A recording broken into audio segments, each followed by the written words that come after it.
Привет! Меня зовут Светлана, и вы на моем канале Свет Вышивки.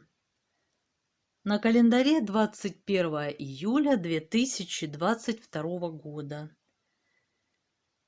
Попытаюсь восстановить традиции, сложившиеся на моем канале, и первую часть видео посвящу вышивке, итогам за прошедший период. В эту часть видео, друзья, войдет сегодня и разбор ваших комментариев. А во второй части видео мы узнаем, кому удалось предугадать сегодняшнего героя нашего светского клуба.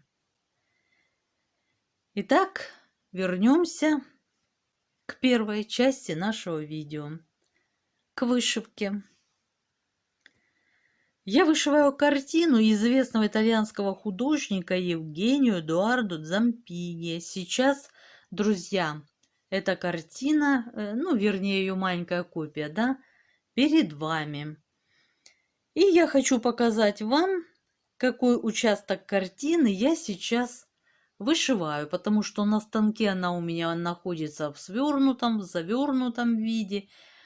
Новым зрителям непонятно, где и что вышивается.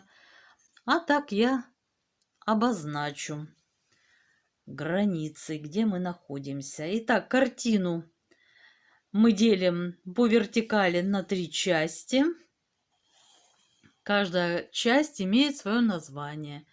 Первая часть картины называется Джузеппе. Ну и, конечно, все, что с ним связано. Герои, так нам всем уже полюбившиеся. Курочки, Пеструшка, Ряба. Ну и, конечно же, Хамелия. Даже Кувшинчик стал уже таким неоднозначным персонажем. Но перейдем к актуальной на сегодня. Это вторая часть картины, которая называется «Розочка». Вот она, главная героиня, натанцевавшись под аккомпанемент нашего Джузеппе, разгоряченная и слегка утомленная, она вальяжно расположилась на стуле, раскинула крылья, руки и, как она кокетливо посматривает на нашего Джузеппе. Итак, друзья, показала я вам где, да? Это вторая часть картины, розочка. И уже она у нас на свет, как говорится, начала появляться уже на канве. Ее головушка уже проявилась вовсю, плечи, руки. Ну, одним словом, давайте теперь перейдем непосредственно к самой работе. Ну, давайте я немного напомню, что размер схемы 576 на 420 стежков. 200 цветов задействовано в работе, из них 102 бленда. Схему для вышивки разработала творческая мастерская «Артель Белый кролик». Уровень сложности хочу, друзья, обозначить. 6 из 5 возможных. Ну да, хотя, конечно, дизайнеры все-таки остановились на уровне 5 из 5 возможным. Да. Но теперь непосредственно к самой вышивке. Но вначале на экране появится картинка с предыдущим результатом моей вышивальной, так сказать, деятельности. Вот так выглядела картина на 8 июля. А вот так она выглядит сейчас. Да, друзья, мною вышито за прошедший период около 10 тысяч крестиков. Я вышиваю, как вы помните, в 2 сложения нити на аиде 18 каунта ниточками ДМС. Вышито уже 53,5%. Если мы процент переведем в крестики, то это получится 129 тысяч 634, да. Осталось вышить всего лишь 112 200 86. Ну, вот так, для любителей математики, да? Ну и, как вы видите, появилась наша героиня второй части картины. Розочка. Мне нравится, друзья, как она выглядит, результат, разработка схемы. Лицо, конечно, я волновалась, ну понятно, как оно будет выглядеть. Замечательно, мне нравится, нет никаких пятен, никаких цветовых включений ненужных, лишних. Выглядит она натурально и естественно, и цвет кожи, все мне нравится.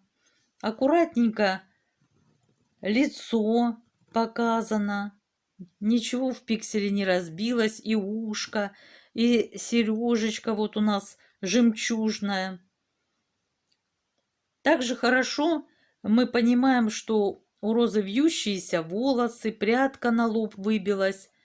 Молодцы девочки, вот складки аккуратненько показаны, носогубные. Ноздри, да, такой лукавый взгляд игривый, посматривает она на Джузеппе и улыбается. Нравится ей то, что наигрывает Джузеппе. Подбородок мы видим хорошо, вот мы понимаем, что это ее лицо, здесь шея, все хорошо проработано, мне нравится. Как пальчики тоже элегантная такая ручка у нее в целом. И что интересно, вот поработали дизайнеры, это то, что тень, вот кисть, где рука сгибается, не сливается с комодом, а мы четко понимаем, где заканчивается рука и где мы уже с вами видим, просматривается комод. Комод, кстати, тоже хорошо проработан, успешно состарен. Да, интересно, тоже края высветлены, показано, с какой стороны падает свет. Поверхность комода интересна. Тень от сосудов, кувшинчик с медом. Замечательно. Блики солнца вот на желтеньком, на ярком сосуде. И точно так же показаны блики на горшочке с медом. Даже на вот этом предмете, который вызвал у меня вопросы, тоже эти блики солнечные. И даже мы понимаем с вами, что это металлический предмет. Было предположение в комментариях, что он из бронзы. Вот так выполнен. Вот такая девица. Роскошная блузка у нее, белоснежная. Хотя, признаться, чисто белого цвета здесь нет. Бленды, бленды и бленды. Рукава подвернуты. Очень интересно. Корсет начал проявляться. Хотела, конечно, я идти туда вниз, чтобы закончить блузу, корсет, так, чтобы она выглядела интересно. А затем думаю, ну, хорошо, посмотрели розочку, ну, кто же потом придет смотреть на антиквариат? Я имею в виду комод. И мне будет грустно без вас. А так, думаю, я немножко буду вести и комод, и ускорять. Розочка будет стимулировать, что нужно скорее заканчивать с комодом и идти вышивать ее дальше. Вот так, друзья. Ну, теперь немножко хочется вернуться в историю данной вышивки. Напомню, прошлое видео, посвященное этой картине, принесло немало вопросов. Один из них – это загадочный, ну, для меня предмет, изображенный на картине. Он расположен, как мы видим, да, я уже говорила вам, на старинном комоде рядом с сосудом ослепительно-желтого цвета, предназначенного для продуктов, имеющих на редкость жидкую консистенцию. Такое узкое горлышко у него. Интересно. Да, вот. И мне было непонятно предназначение данного предмета. И благодаря вам, друзья, все начало становиться на свои места. Но немножко об этом позже. Сейчас обозначу вопросы возникшие, да. А второй вопрос касается загадочной картины или икону, которую мы видим на стене в доме нашего Джузеппе. Кстати, уже третье видео, не смолкают они разговоры. Думаю, что нам удастся поставить в этом вопросе точку. Но если кому-то захочется еще высказаться по этому поводу, то, пожалуйста, мне всегда интересно знать ваше мнение. Конечно, пишите. Так что же это, друзья, за такой неопознанный предмет? Ну, то, что, вне всяких сомнений, это источник света, сомнений не вызывает уже абсолютно. И во многом на мое мнение и убеждения повлияли ваши комментарии. Да, друзья, они были написаны так интересно, исчерпывающие, что, ну, пройти мимо и не разобрать их на нашем сегодняшнем заседании я не смогла.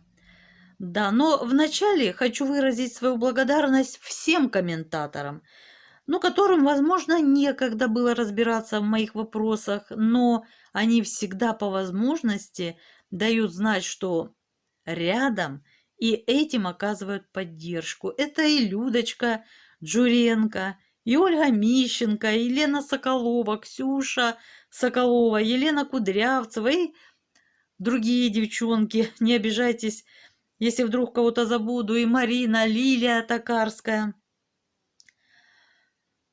Не обижайтесь, если вдруг кого-то я не назвала. И да, под видео обязательно оставлю ссылки на каналы, авторов которых я упомяну в данном видео. Ну что, идем дальше, да? Итак, вами были выдвинуты, друзья, следующие довольно интересные и заслуживающие, как я уже сказала выше, внимания предположения. Ну, например, Марина предполагает, что это держатель для лучины, светец. А вот насчет Мадонны с младенцем не сомневается. Это не икона, это изображение иконы. Спасибо, Марина, за ваше предположение, отклик и активное участие. Татьяна, канал Марта Урчит, выдвинула версию, что неопознанный объект – это лампадка. Так как висящей на стене Татьяна видит не картину, а икону. Тогда все логично. Спасибо, Танюша, за ответы. Да, кстати, Татьяна в позапрошлом видео о любимой мелодии предугадала даже исход неудачного романа нашей Розочки. В комментарии по тем видео она так написала: что-то пошло не так. Может, тот парень не такой оказался, а Розочка-то девочка с характером. И сорвала на его портрет со стены. Пошла танцевать. Чего унывать-то? Может, оно и к лучшему, что все на этапе знакомства распозналось. Вот так. Спасибо, Татьяна. Очень интересно. Евгения Женечка написала в комментарии так: рассмотрела с вами икону. Мне кажется, непонятный предмет – это свеча в подсвечнике. Свисают цепочки, за которые можно подвешивать. И сделан, судя по всему, из латуни. Очень интересный вариант, спасибо, Евгения. А затем добавляет, что обычно икону ставили на полочку. Рядом размещали лампадку. В итоге Евгения предположила, что это картина святой, но не икона. Спасибо, спасибо, Евгения. Я также придерживаюсь такого мнения. На стене у Джузеппе я все-таки вижу картину с ликом святой, защитницей дома и семьи.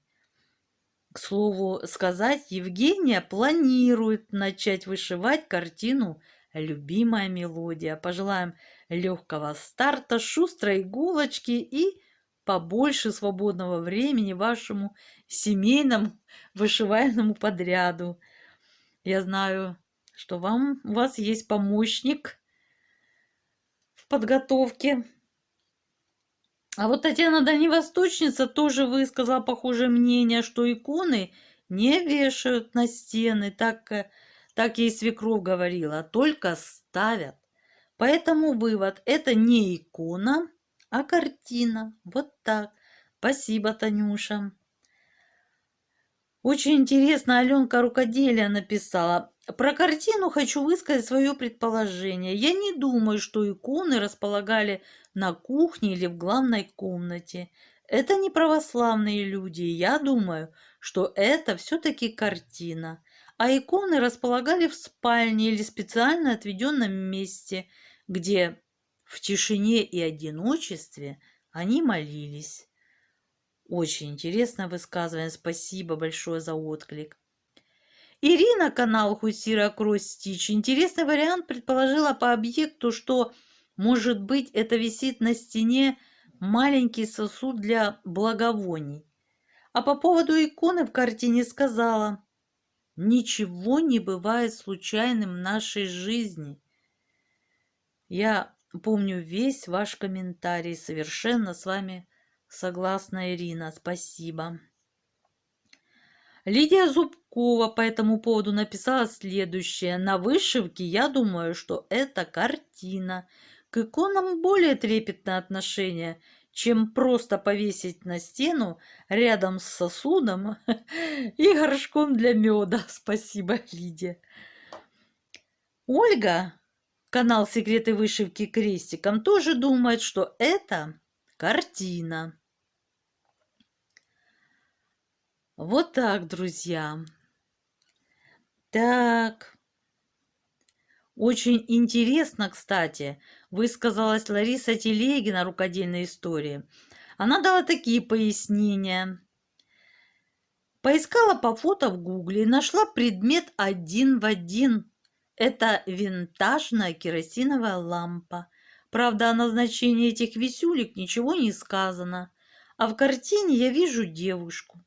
Затем описала все в деталях, разыскала про лампу, она масляная, в ней несколько рожков, а висят там слева ножнички для обрезки фитиля, а справа колпачок для тушения огня. Если приблизить, то ножнички четко видно, особенно когда знаешь, что это.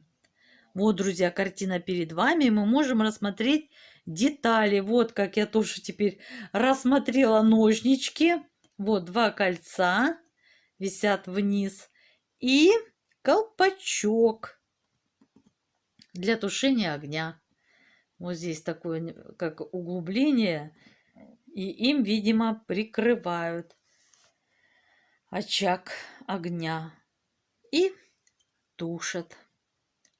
Лариса, спасибо большое. Вот так и были успешно исчерпаны возникшие в ходе вышивки вопросы. Да, кстати, о февральском видео многие склонялись к тому, что это все-таки икона. Да. Одним словом, как видите, ваше активное участие, ваши советы, догадки и предположения для меня очень оказались важны. Еще раз всем, друзья, большое спасибо. Ну а теперь давайте перейдем к следующему вопросу. В прошлом видеоотчете о продвижении картины «Любимая мелодия» у нас с вами, друзья, появился новый герой – Антонио, кавалер нашей розочки. И я тогда сказала, что это имя напомнило мне об одном очень известном человеке, и что в следующем выпуске мы о нем обязательно вспомним.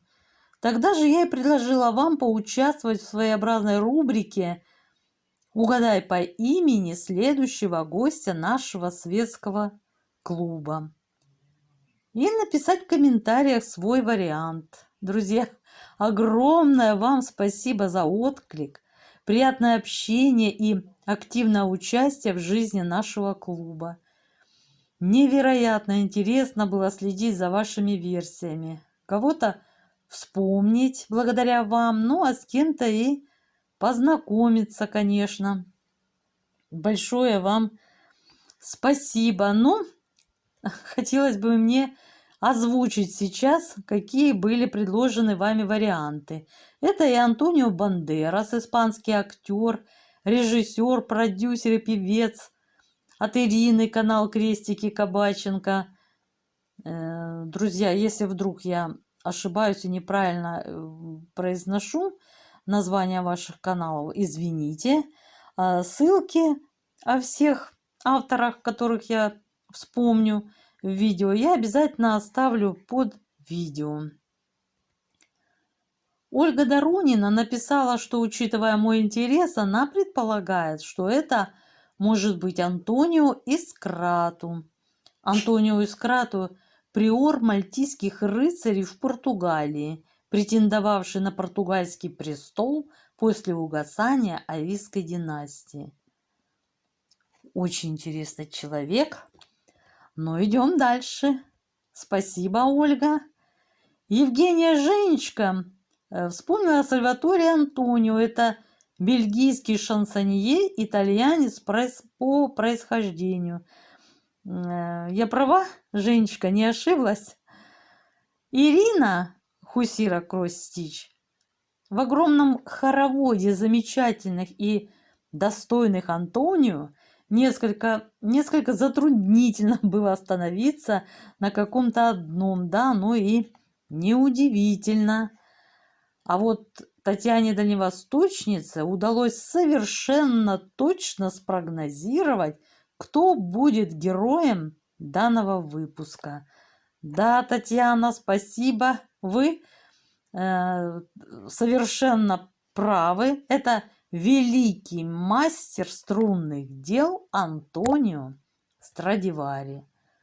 Ну и, конечно, невозможно, вспоминая Страдивари, обойти стороной Джузеппе Антонио Гварнери дель Джезу.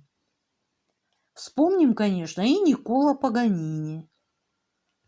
Итак, друзья, скрипки. Эти инструменты работы великих мастеров не утрачивают с веками благородства, глубины, блеска, мягкости и силы звука. И как истории жизни самих мастеров, судьбы великих инструментов порой полны драматизма. Подобно другим драгоценным произведениям искусства, старинные скрипки крадут и подделывают. В них влюбляются и их ненавидят. Проигрыш и выигрыш синьора Паганини.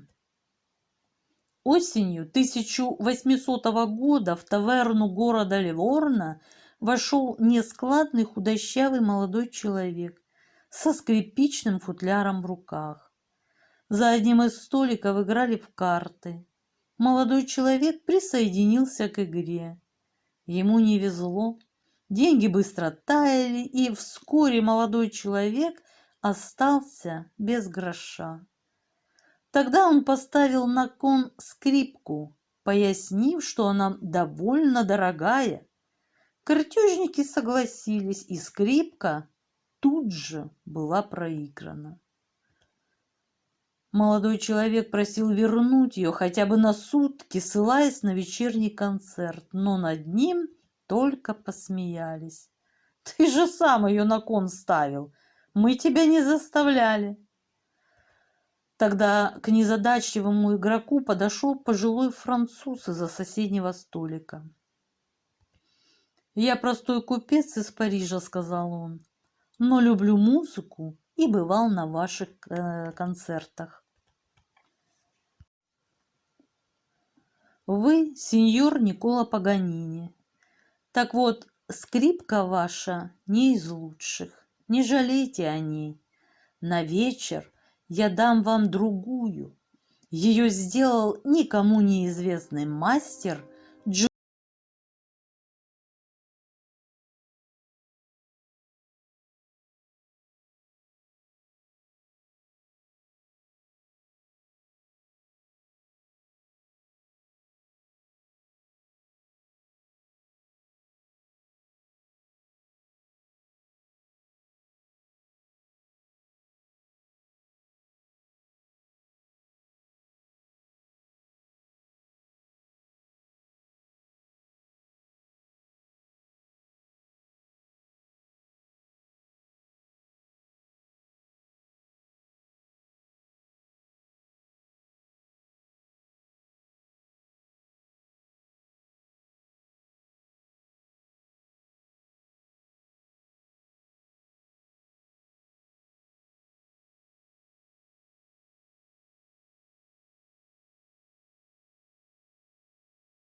Ему разрешают сыграть на ней. Загадочный узник. Так кто же он, тот самый мастер Джузеппе Гварнери, прозванный Дель Джезу, и создавший скрипку, прославившую Паганини? Почему парижский купец назвал его никому неизвестным? О Джузеппе Гварнери и теперь известно очень мало, разве что год рождения 1698. Зато ясно, что ему завидовал сам Антонио Страдивари. Он говорил, что его собственные скрипки, хотя и превосходят инструменты Гварнери мягкостью и блеском звучания, но уступают им в силе звука. Итак, 21 августа 1698 года в итальянском городке Кремона в знаменитой семье создателей смычковых инструментов Гварнери родился Джузеппе Антонио Гварнери, будущий великий скрипичный мастер. Кремона в течение 200 лет была столицей струнных инструментов.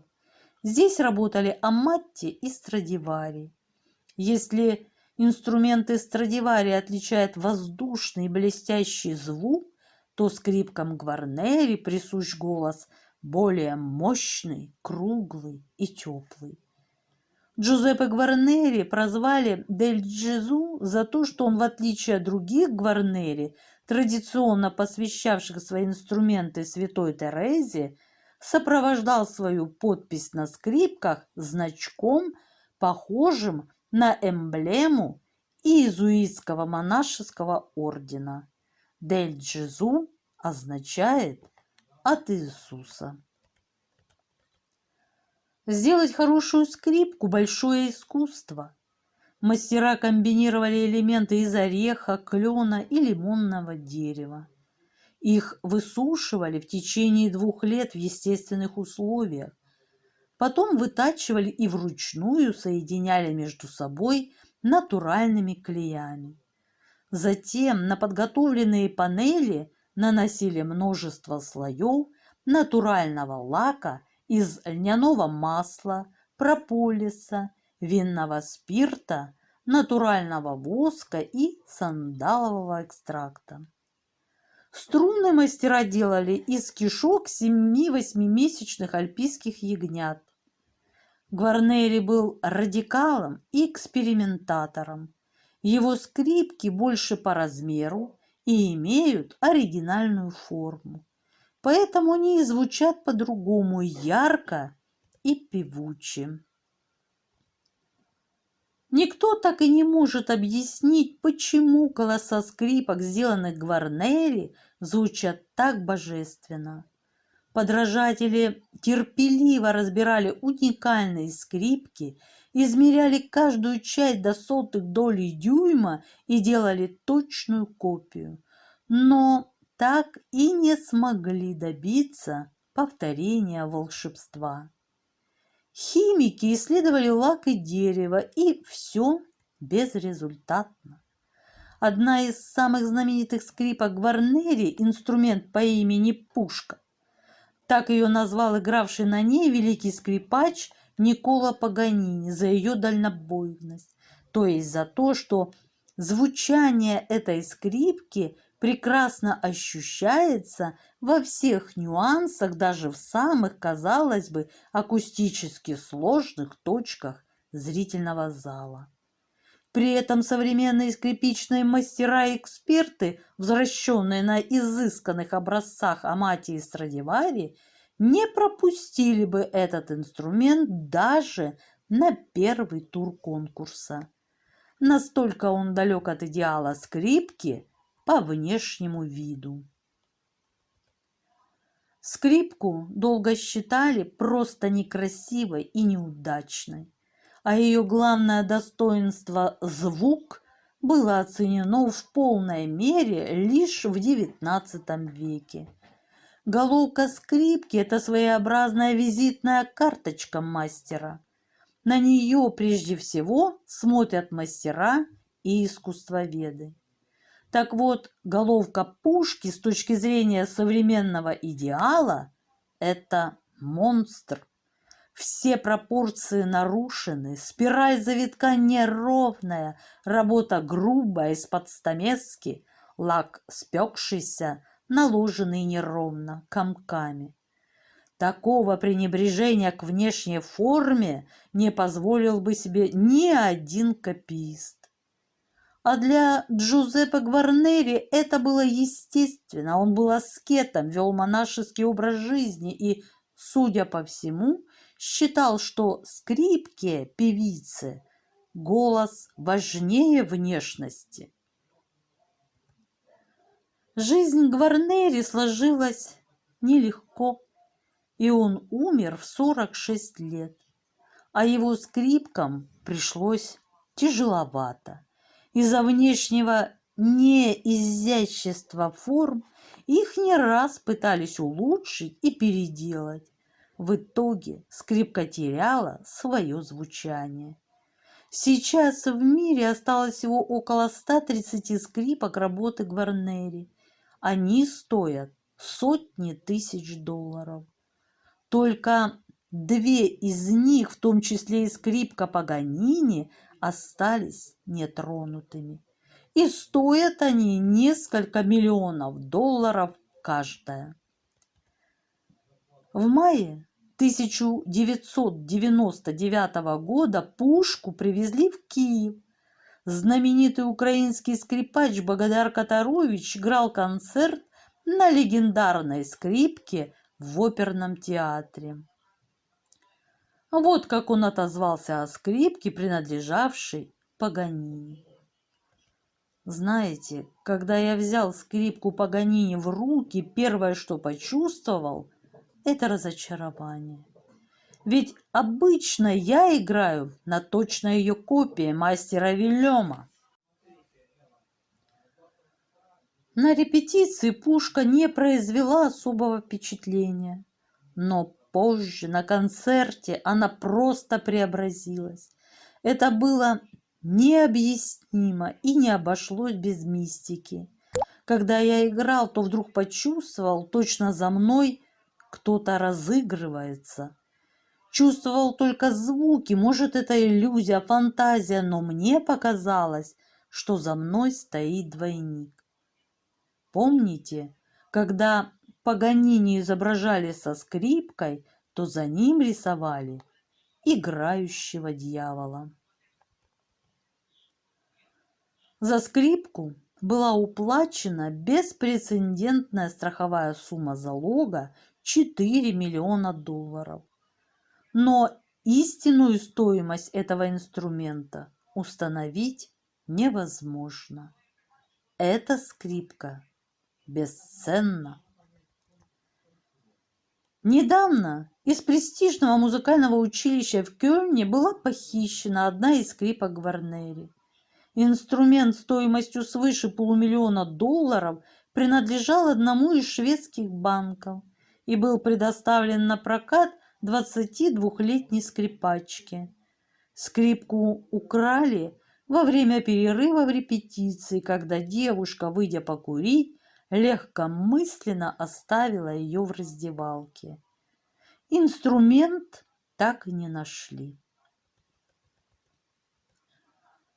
Секрет величайшего Антонио Страдивари. Великого мастера струнных дел Антонио Страдивари нет с нами почти 3 столетия. Секрет величайшего мастера так и не удалось разгадать. Только его скрипки поют словно ангелы. Современной науке и новейшим технологиям не удалось достичь того, что для кремонского гения было всего лишь ремеслом. В чем же секрет Антонио Страдивари? Существовал ли он вообще и почему мастер не передал тайну продолжателям своего рода? В детстве Антонио Страдивари просто сходил с ума при звуках музыки. Но когда он пытался выразить пением то, что звучало у него в сердце, получалось настолько плохо, что все вокруг смеялись. У мальчика была еще одна страсть. Он постоянно таскал с собой маленький карманный ножик, которым оттачивал многочисленные деревяшки, попадавшиеся под руку. Родители прочили Антонио карьеру краснодеревщика, которыми славился его город Кремона в Северной Италии.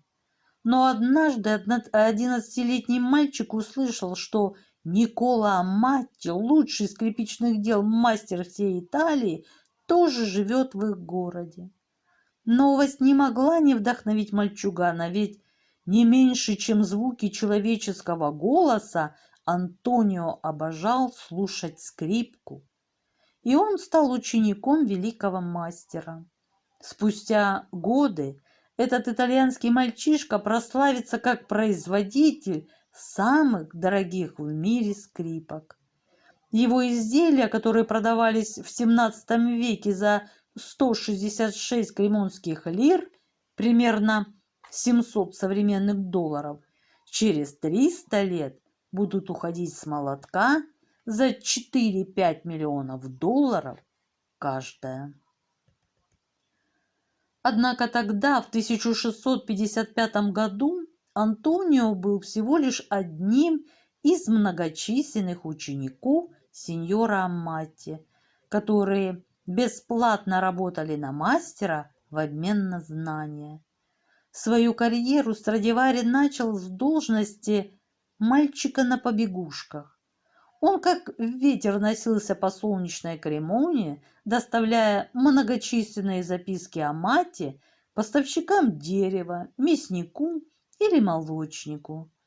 По дороге в мастерскую Антонио недоумевал, зачем его мастеру нужны такие старые на вид никуда не годные деревяшки. И почему мясник в ответ на записку сеньора часто вместо аппетитно пахнущих чесноком колбас заворачивает мерзкие кроваво-красные кишки? Безусловно, большинством знаний учитель делился с учениками, которые всегда слушали его, раскрыв от изумления рты.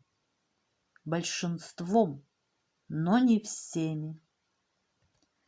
Некоторым хитростям, благодаря которым скрипка обретала вдруг свой неповторимый, ни на кого не похожий голос, Амати обучал только старшего сына. Такова была традиция старых мастеров. Самые важные секреты должны были оставаться в семье. Первое серьезное дело, которое стали поручать Страдивари — изготовление струн. В доме мастера Амати их делали из внутренностей ягнят. Антонио старательно вымачивал кишки в какой-то странно пахнущей воде. Потом мальчик узнал, что этот раствор щелочной, созданный на основе мыла. Сушил их и затем скручивал. Так Страдивари стал потихоньку узнавать первые секреты мастерства. Например, оказалось, что не все жилы подходят для перерождения в благородные струны. Самый лучший материал, усвоил Антонио, это жилы 7-8-месячных ягнят, выращенных в Центральной и Южной Италии. Оказалось, что качество струн зависит и от района пастбища, и от времени убоя, от свойств воды и еще от целой массы факторов. У мальчика голова шла кругом, а ведь это было только начало. Потом наступил черед дерева. Тут Страдивари понял, почему сеньор Амати иногда отдавал предпочтение невзрачным на вид деревяшкам. Не важно, как выглядит дерево, важно, как оно звучит. Никколо Амати уже несколько раз показывал мальчику, как способно петь дерево. Он слегка притрагивался ногтем к кусочку дерева, и оно вдруг отдавалось едва слышным звоном. Все сорта дерева, рассказывала Амати уже подросшему Страдивари, и даже части одного ствола отличаются по звуку друг от друга. Поэтому верхнюю часть деки, поверхность скрипки, надо изготавливать из ели, а нижнюю – из клена. Причем самые нежно поющие ели – те, что выросли в швейцарских Альпах. Именно эти деревья и предпочитали использовать все кремонские мастера. Мальчик превратился в подростка, а затем стал взрослым мужчиной. Однако за все это время не было и дня, чтобы он не оттачивал свое мастерство. Друзья только изумлялись такому терпению и смеялись, мол, Страдивари так и умрет в чужой мастерской, навсегда оставшись еще одним безвестным подмастерьем великого Никколо Амати. Однако сам Страдивари оставался спокоен. Счет его скрипкам, первую из которых он создал в 22 года, уже пошел на десятки. И пусть на всех стояло клеймо «Сделано Никколо Амати в Кремоне», Антонио чувствовал, что мастерство его растет, и он, наконец, сможет сам получить почетное звание мастера. Правда, к тому времени, когда он открыл собственную мастерскую, Страдивари исполнилось 40. Тогда же Антонио и женился на Франческе Феррабоччи, дочери богатого лавочника. Он стал уважаемым скрипичных дел мастером. Хотя Антонио так и не превзошел своего учителя, но заказы на его маленькие, покрытые желтым лаком скрипки, точь-в-точь такие же, как и у Никколо Амати, приходили к нему со всей Италии. А в мастерской Страдивари уже появились первые ученики, готовые, как и он сам когда-то, ловить каждое слово учителя. Богиня любви Венера тоже благословила союз Антонио и Франчески. Один за другим на свет появились 5 черноволосых ребятишек, здоровых и бойких. Страдивари уже начал мечтать о спокойной старости, как в Кремонну пришел кошмар, чума. В В тот год эпидемия унесла тысячи жизней, не пощадив ни бедных, ни богатых, ни женщин, ни детей. Старуха с косой не прошла и мимо семьи Страдивари. От ужасной болезни скончались его любимая супруга Франческа и все 5 детей. Страдивари погрузился в бездну отчаяния. У него опустились руки. Он не мог смотреть даже на скрипки, к которым относился как к собственным детям. Иногда он брал одну из них в руки, проводил смычком, долго вслушивался в пронзительно-печальный звук и клал обессиленный обратно. Антонио Страдивари от отчаяния спас один из его учеников. После эпидемии мальчика долго не было в мастерской, а когда появился, он горько заплакал и сказал, что больше не может быть учеником великого сеньора Страдивари. Его родители умерли, и теперь он сам должен зарабатывать себе на пропитание. Страдивари пожалел мальчишку и взял его к себе в дом, а через несколько лет и вовсе усыновил. Снова став отцом, Антонио вдруг заново ощутил вкус к жизни. Он с удвоенным рвением принялся за изучение скрипки, ощутив острое желание создать что-то необыкновенное, а не копии, пусть даже и превосходные, скрипок своего учителя. Этим мечтам суждено было сбыться не скоро.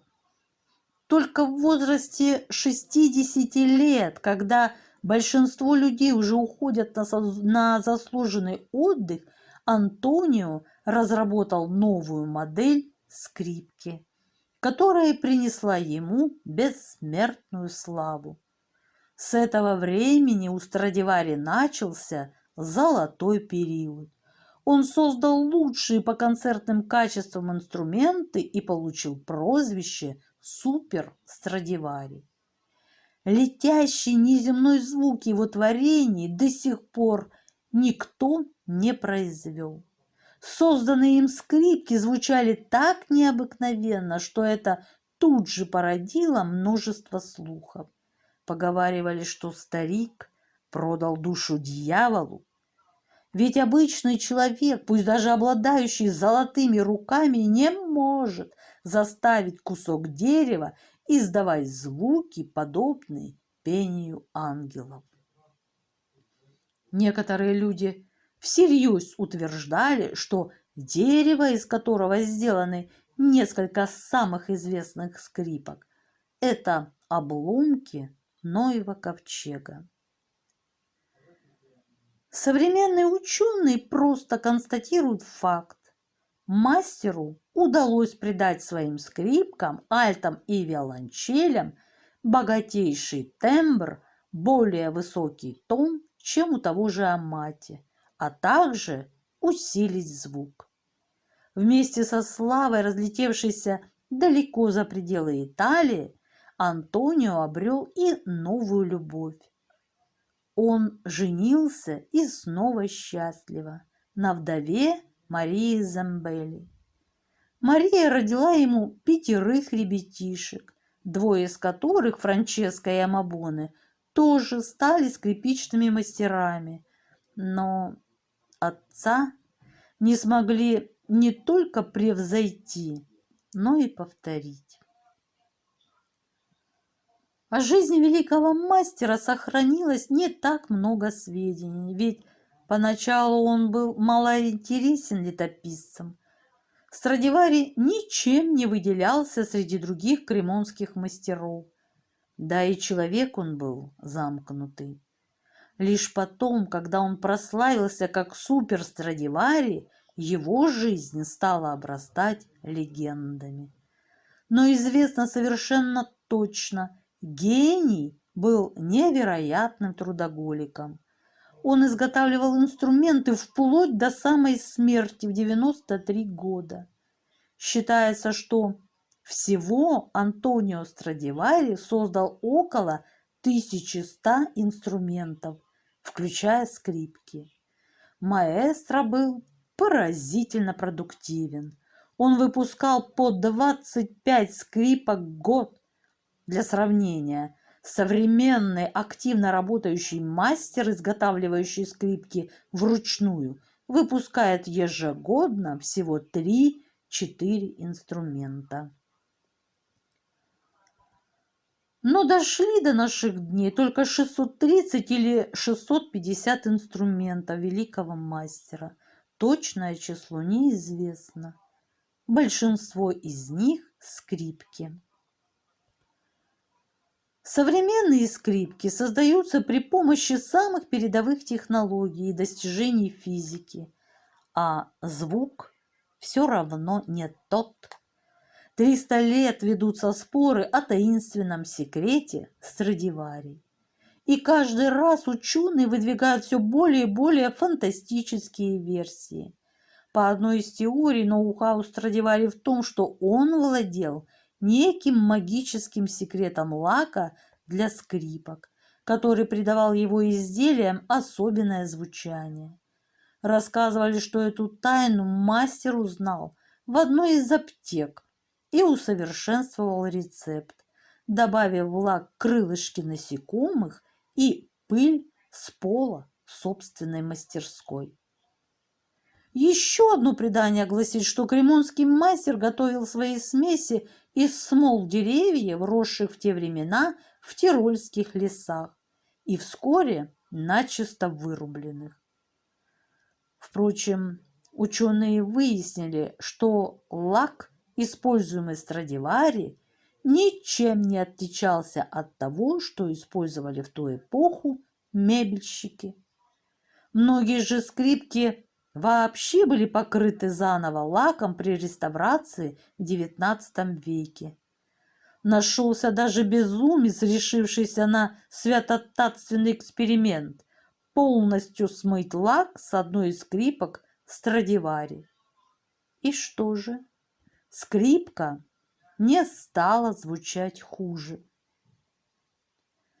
Некоторые ученые предполагают, что Страдивари использовал высокогорные ели, росшие при необычно холодной погоде. Дерево имело повышенную плотность, что, по мнению исследователей, и придало отличительное звучание его инструментам. Другие считают, что секрет Страдивари в форме инструмента. Говорят, все дело в том, что никто из мастеров не вкладывал в свою работу столько труда и души, сколько Страдивари. Ореол тайны придает изделиям кремонского мастера дополнительное очарование. Но ученые-прагматики не верят в иллюзии лириков и давно мечтают поделить волшебство чарующих скрипичных звуков на физические параметры. Во всяком случае, в энтузиастах точно недостатка не ощущается. Нам остается только ждать того момента, когда физики достигнут мудрости лириков. Или наоборот. Вот и подошло к концу, друзья, заседание нашего клуба. Я желаю всем мира. Пишите комментарии. А на сегодня все. Пока-пока.